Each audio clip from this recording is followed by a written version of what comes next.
കൂലിക്ക് നടിയെ ബലാത്സംഗം ചെയ്യിച്ചതാരാണ്? ആർക്കു വേണ്ടി പീഡിപ്പിച്ചു ആ നടിയെ? ഇങ്ങനെ ചില ചോദ്യങ്ങൾ നമ്മുടെ മുൻപിലുണ്ട്. കഴിഞ്ഞ ദിവസത്തെ വിധിയുമായി ബന്ധപ്പെട്ടിട്ടാണ്.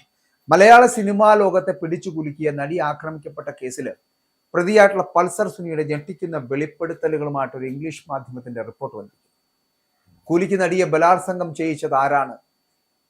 അതിന് എല്ലാ തരത്തിലുമുള്ള തുറന്നു പറച്ചിലുമായിട്ട് പൾസർ സുനി എത്തിയിരിക്കുന്നു. ആ ഞെട്ടിക്കുന്ന ദൃശ്യങ്ങൾ പകർത്തിയ മിസ്സിംഗ് ഫോണിന്റെ രഹസ്യമടക്കം വെളിപ്പെടുത്തുന്ന തരത്തിലേക്ക് 2017 ഫെബ്രുവരിയിൽ കൊച്ചിയിൽ വെച്ച് പ്രമുഖ നടിയെ തട്ടിക്കൊണ്ടുപോയി ലൈംഗികമായിട്ട് പീഡിപ്പിച്ച കേസിൽ സുനിയെയും മറ്റ് പേരെയും കോടതി ശിക്ഷിച്ചുവെങ്കിലും ക്രിമിനൽ ഗൂഢാലോചന സംബന്ധിച്ച ദുരൂഹത ഇപ്പോഴും ബാക്കിയാണ് എന്നുള്ളതാണ്. നടൻ ദിലീപിനെ ഗൂഢാലോചന കുറ്റത്തിൽ നിന്ന് കോടതി ഒഴിവാക്കിയെങ്കിലും തന്നെ ഈ കൃത്യത്തിനായിട്ട് നിയോഗിച്ചത് ദിലീപാണ് എന്ന് സുനി മാധ്യമപ്രവർത്തകരോട് ആവർത്തിച്ച് സമ്മതിച്ചിരിക്കുകയാണ്. ഇപ്പോൾ ഇത് കൊണ്ടുവന്നിരിക്കുന്നത് ദ ന്യൂസ് മിനിറ്റ് എന്ന് പറയപ്പെടുന്ന വാർത്തയാണ് ഇത് പുറത്തുവിടുന്നത്. 2017 മലയാളത്തിലെ പ്രമുഖ നടിയെ തട്ടിക്കൊണ്ടുപോയി ലൈംഗികമായിട്ട് പീഡിപ്പിച്ച കേസിൽ മുഖ്യപ്രതിയായിട്ടുള്ള പൾസർ സുനി, ആ പൾസർ സുനിയെ പ്രിൻസിപ്പൽ സെഷൻസ് കോടതി കുറ്റക്കാരനാണ് എന്ന് കണ്ടെത്തിയിരുന്നു.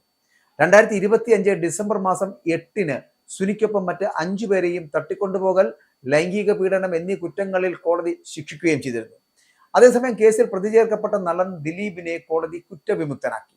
കേസിലെ നിർണായകമായിട്ടുള്ള ഒരു തെളിവ്, അപ്രത്യക്ഷമായ ഒരു ഫോൺ എവിടെയാണ് എന്ന് വെളിപ്പെടുത്തുവാൻ പൾസർ സുനി വിസമ്മതിക്കുന്നത് ഇപ്പോഴും ദുരൂഹതയായി തുടരുകയാണ്. താൻ ആർക്കും ഇതിനെക്കുറിച്ച് വെളിപ്പെടുത്തില്ല എന്ന് ആരോടോ വാക്ക് കൊടുത്തിട്ടുണ്ട് എന്നും ആ വാക്ക് പാലിക്കുമെന്നും സുനി പറയുന്നതായിട്ടാണ് ഇപ്പോൾ TNM റിപ്പോർട്ട് ചെയ്യുന്നത്. അപ്പോൾ കേസിലെ സുപ്രധാനമായിട്ടുള്ള തെളിവായിട്ടുള്ള നടി ആക്രമിക്കപ്പെടുന്നതിന്റെ ദൃശ്യങ്ങൾ പകർത്തിയ മിസ്സിംഗ് ഫോൺ, ആ മിസ്സിംഗ് ഫോൺ എവിടെയാണ് എന്ന് മാത്രം സുനി ആരോടും പറയില്ല. ആ ഫോൺ ഞാൻ എവിടെയാണ് ഒളിപ്പിച്ചതെന്ന് നിങ്ങളോടോ മറ്റാരോടോ ഞാൻ പറയില്ല എന്നാണ് സുനി പറയുന്നത്. അപ്പോൾ ഇതൊരു വ്യക്തിക്ക് നൽകിയ വാക്കാണ് എന്നും ഞാൻ എപ്പോഴും എൻ്റെ വാക്ക് പാലിക്കുമെന്നും ആക്രമിക്കപ്പെട്ട നടി താനുമായിട്ടുള്ള രഹസ്യബന്ധം മുൻ ഭാര്യ മഞ്ജു വാര്യരെ അറിയിച്ചതിലുള്ള പ്രതികാരമായി ദിലീപ് തന്നെ ഏൽപ്പിച്ച കൊട്ടേഷനാണ് ഇത് എന്നും സുനി പറയുന്നുണ്ട്. എന്നാൽ സുനിയുടെ ഏറ്റവും വലിയ വൈരുദ്ധ്യവും ഈ വെളിപ്പെടുത്തലാണ്. മാസങ്ങളോളം പത്രപ്രവർത്തകനോട് കുറ്റമേറ്റു പറഞ്ഞ സുനി കോടതിയിലെത്തിയപ്പോൾ പറഞ്ഞത് കള്ളം. നടിയെ ലൈംഗികമായി ഉപദ്രവിക്കുമ്പോൾ താൻ കാറിൽ ഉണ്ടായിരുന്നില്ല എന്നായിരുന്നു ഇയാൾ കോടതിയിൽ മൊഴി നൽകിയത്. ഇത് തന്നെയാണ് വൈരുദ്ധ്യമാകുന്നതും. എന്തും ഏതു വിധത്തിലും മാറ്റിപ്പറയാൻ കഴിയുന്ന തരത്തിലേക്കുള്ള ക്രിമിനലുകൾ എന്തും പറയുമെന്നുള്ള കാര്യത്തിൽ സംശയമില്ലല്ലോ.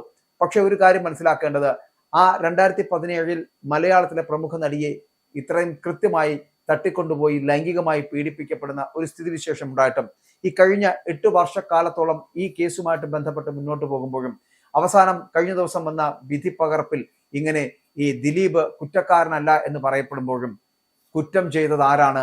ആർക്ക് വേണ്ടിയിട്ടാണ് ഈ നടിയെ തട്ടിക്കൊണ്ടുപോയത്? ആര് പറഞ്ഞിട്ടാണ് തട്ടിക്കൊണ്ടുപോയി അങ്ങനെയെങ്കിൽ ലൈംഗികമായിട്ട് പീഡിപ്പിച്ചത്? മാത്രമല്ല അത് അവരുടെ ദൃശ്യങ്ങൾ പകർത്തിയത് ആർക്ക് വേണ്ടിയിട്ടായിരുന്നു? ആര് പറഞ്ഞിട്ടായിരുന്നു?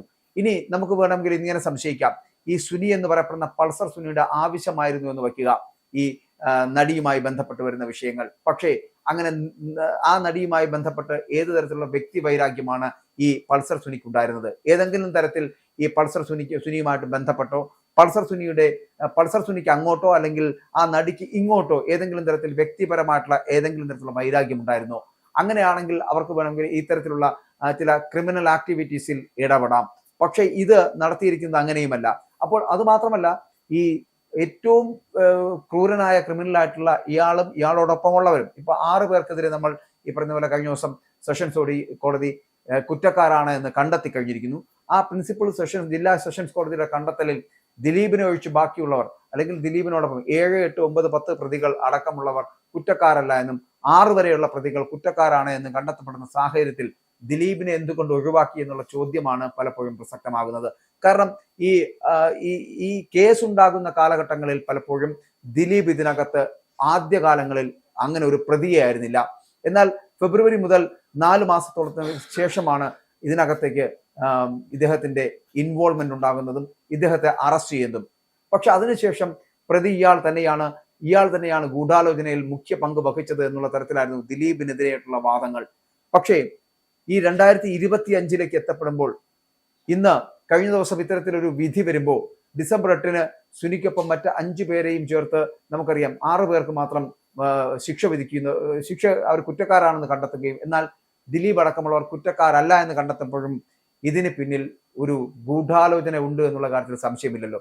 നമുക്കറിയാം കഴിഞ്ഞ കുറച്ച് കാലങ്ങളായി 8 വർഷമായി ഈ കേസ് കേരള മനസാക്ഷിയെ ഞെട്ടിച്ചുകൊണ്ടിരിക്കുന്ന ഒരു കേസ് തന്നെയാണ്. പക്ഷേ ഇപ്പോഴും നീതി ലഭിച്ചിട്ടുണ്ടോ അതിജീവിതയ്ക്ക്? എപ്പോഴും അതിജീവിതയോടൊപ്പം നിൽക്കുകയും അതിജീവിതയ്ക്ക് വേണ്ടിയിട്ട് വാദിക്കുകയും അതിജീവിതയെ രക്ഷിച്ചെടുക്കുന്നതിനുള്ള മാർഗങ്ങൾ സൃഷ്ടിക്കുകയും ചെയ്തിട്ട് പോലും ഈ അവസാന നിമിഷം കോടതിയിൽ നിന്നൊരു തിരിച്ചടിയാണോ ലഭിച്ചത് എന്ന് ചിന്തിക്കേണ്ടിയിരിക്കുന്നു. അങ്ങനെയാണെങ്കിൽ എന്തുകൊണ്ടാണ് ദിലീപ് രക്ഷപ്പെട്ടത്? അതോ ദിലീപിനെ രക്ഷപ്പെടുത്തിയതാണോ? അതുമല്ലെങ്കിൽ ഇതിന് പിന്നിൽ പ്രവർത്തിക്കുന്ന സുനി പലപ്പോഴും പറയാറുള്ള ആ മാഡമാണോ യഥാർത്ഥ പ്രതി? ഇങ്ങനെ ഒട്ടനവധി ചോദ്യങ്ങൾ ഇപ്പോഴും ബാക്കിയാകുന്നുണ്ട്. ആ ചോദ്യങ്ങൾക്കുള്ള ഉത്തരം കണ്ടെത്തുവാൻ കോടതിയുടെ ഇടപെടൽ അത്യന്താപേക്ഷിതമാണ്.